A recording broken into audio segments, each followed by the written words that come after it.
कुरान में है कि अल्लाह ताला इरशाद फरमाता है कि जिसे मैं हिदायत दूं इसे कौन गुमराह कर सकता है, और जिसे मैं गुमराह कर दूं इसे कौन हिदायत दे सकता है। इससे क्या पता चला कि जब भी नेकी करो इस नेकी को अल्लाह से मंसूब करो, हिदायत पा जाओगे, और जब भी गलती करो खुद से मंसूब करो, कभी भी गुमराह नहीं होगे। यानी इंसान ज़िंदगी में जब चलता है तो उससे खैर के काम होते हैं अल्लाह के हुक्म से। जब भी अल्लाह की याद आए तो इस बात को जहन में रखें कि अल्लाह ने पहले याद किया है तो आपने याद किया है, क्योंकि तुम चाह भी नहीं सकते जब तक अल्लाह ना चाहे। तो अपनी नेकी को अल्लाह से जोड़ना कि ये अल्लाह की तौफीक से है, ताकि तकब्बुर ना आए, तो नेकी का रास्ता खुलता रहेगा। और जब भी गलती करो अपनी गलती को दूसरे से मंसूब ना करना। इसकी वजह से देखो ये क्या हो गया, सारे झूठ बोल रहे थे तो मैंने भी झूठ बोल दिया। सब कर रहे हैं, अच्छा मैं भी कर लेती हूँ। नहीं, कोई भी चीज़ कोई भी काम करते हुए ये ना देखें कि ट्रेंड क्या है, फैशन क्या है, मेरा दिल क्या है। कोई भी काम चाहे जितना मर्जी ट्रेंडिंग क्यों ना हो जाए, अल्लाह और इसके रसूल के हुक्मों के खिलाफ है तो नहीं कर सकते।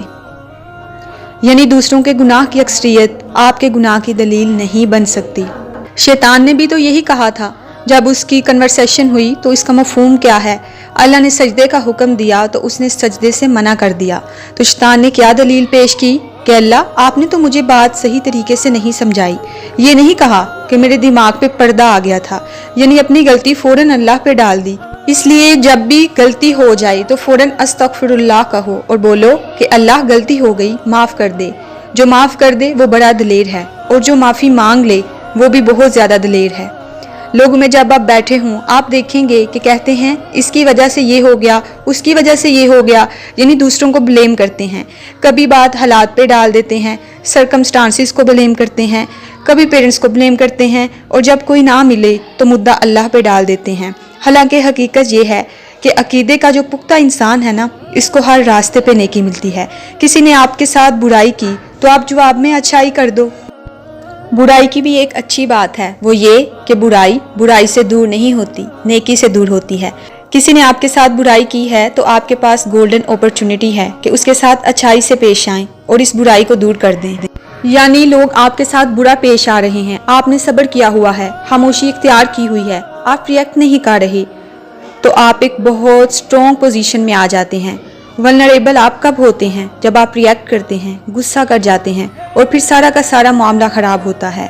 तो सेल्फ इम्प्रूवमेंट बहुत ज़रूरी है, नेक काम करने हैं, अल्लाह की तौफीक से करने हैं। तो जब भी गलती हो जाए तौबा का दरवाज़ा खुला है। बड़े से बड़ा गुनाह भी याद रखें अल्लाह के फजल से बड़ा नहीं है। कुरान में क्या आता है कि मेरी रहमत से नाउमीद ना होना, तो जो मर्जी हो जाए ख्याल आपका अल्लाह की रहमत की तरफ ही होना चाहिए। And the most important thing के डायरेक्शन बदलें। खुशबू वाले माहौल में रहेंगे तो खुशबूदार होकर निकलेंगे। किसी परफ्यूम की शॉप पे जाएं, कुछ ना भी खरीदें तो खुशबू लेकर वापस निकलेंगे। सालिहीन की सोहबत अपनाएं, अपनी कंपनी को बेहतर बनाएं, अच्छी वीडियोस देखें, अच्छी बुक्स पढ़ें, और जितना हो सकता है इसको अमल में लेकर आएं तो ज़िंदगी बेस्ट गुजरेगी। और ज़िंदगी गुजारने का बेस्ट फार्मूला ये है कि आजिज़ी इख्तियार करें, बी हम्बल। हर वो शख्स जो अपनी नेकी को अल्लाह से मंसूब करेगा और अपनी गलती को खुद से मंसूब करेगा, इसमें कभी भी तकब्बुर नहीं आ सकता। वो आजिज़ रहेगा और अल्लाह से दुआ और मदद मांगता रहेगा। Thank you.